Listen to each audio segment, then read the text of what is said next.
How's it going, everyone? Bass here. So now that the 8th day of Packers training camp is over, let's go over, recap everything, and go over the biggest takeaways from today's practice. Today was a longer practice, 1 hour and 50 minutes to be exact, full padded practice than yesterday's jog through non-padded practice. And then, of course, tomorrow is family night. It starts at 8 p.m. Eastern, and then the warm-ups are 8 p.m. Eastern, and then the actual practice at 8:30 p.m. Eastern. I will be streaming for family night, so make sure to come on by and come hang out. And, of course, if you want more Packers news analysis and updates, everything training camp coverage from recaps such as this video, as well as highlight videos from each day of training camp. Just put the one out from earlier today. If you want to go watch that, click the link right above. Make sure to go down, click the subscribe button if you haven't already, as well as turn on post notifications so you don't miss any of the videos. All right, guys, you know the drill. Let's first go over Matt Lafleur's press conference this morning, and he's still stuck with the potential for live tackling tomorrow for family night. So I'd love to see that. I have a feeling they will. Obviously, you always kind of walk the thin line of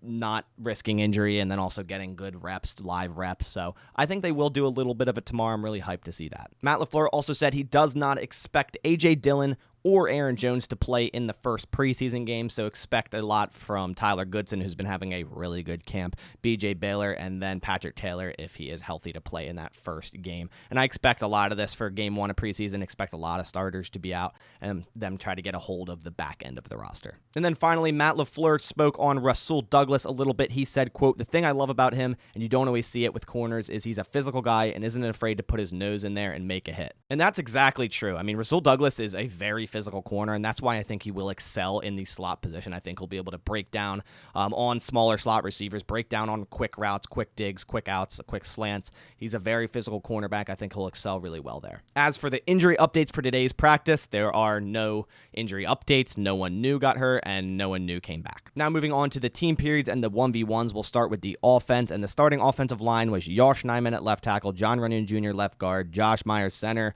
Royce Newman, right guard, and Zach Tom at right tackle. And then the second offensive line team was Van Lanen, left tackle, Michael Manette at left guard, Jake Hansen at center, Sean Ryan, right guard, and Caleb Jones, a new one, at right tackle. And Caleb Jones had some really nice pass sets today. And this dude, I think, is the biggest player to be on the Packers in training camp, 6'8", 362. John Runyon had a nice day in 1v1s. He shut down TJ Slayton on 2 reps, and these were tape teaching reps. Now going over the wide receivers today, Amari Rodgers with another really good practice. He's had a really good week thus far this week. Romeo Doubs continues to impress. He beat Stokes on a dig where Eric Stokes pretty much was holding all over him, and Doubs still made the catch. He made a shallow catch on Isaiah McDuffie with McDuffie all over him. He's been hanging on through contact consistently. And he also made a really nice diving catch in the 2-minute drill from Jordan Love. So Romeo Doubs still impressing. This dude has been a star this training camp. And I always like to tamper my expectations and see what happens when the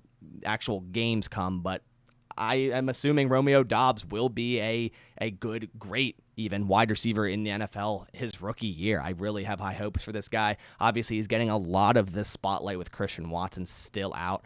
So I think it would be a little less if Christian Watson was back here, obviously, but he is getting all the reps and he's making use of them. So Romeo Doubs has a great chance to start. Ishmael Hyman's also making the most of his opportunities in camp so far, so definitely trying to fight for a practice squad spot on this team. And then Tyler Davis at tight end making even more plays. He's had a very good camp so far. He was kind of my dark horse player going into the camp, and he's proven just that. He had a 50-yard touchdown on a corner route from Aaron Rodgers, and he's been one of the more favorite targets for Aaron Rodgers in the absence of Robert Tonyan. Randall Cobb also had a nice day out of the slot, and then Winfrey and Sammy Watkins had good reps in the 1v1 as well. As for the running backs, a really good day from Tyler Goodson, and I've been speaking of this. I know got a couple comments saying I'm underrating Patrick Taylor, but I mean, Patrick Taylor isn't practicing, and Tyler Goodson is, and he's showing really, really good ability. He had great one-cut ability today, had 2 long outside runs, also had to catch up the middle. The thing is, Tyler Goodson is producing, and I think he will make this roster, whether Kylan Hill is ready or not.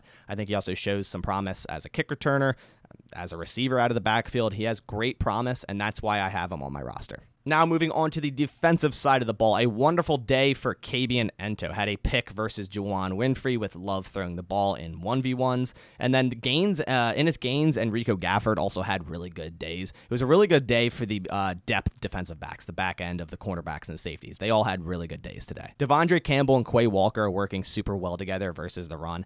I said this was going to be a thing. I think these guys are going to mesh really well. They complement each other in the perfect ways.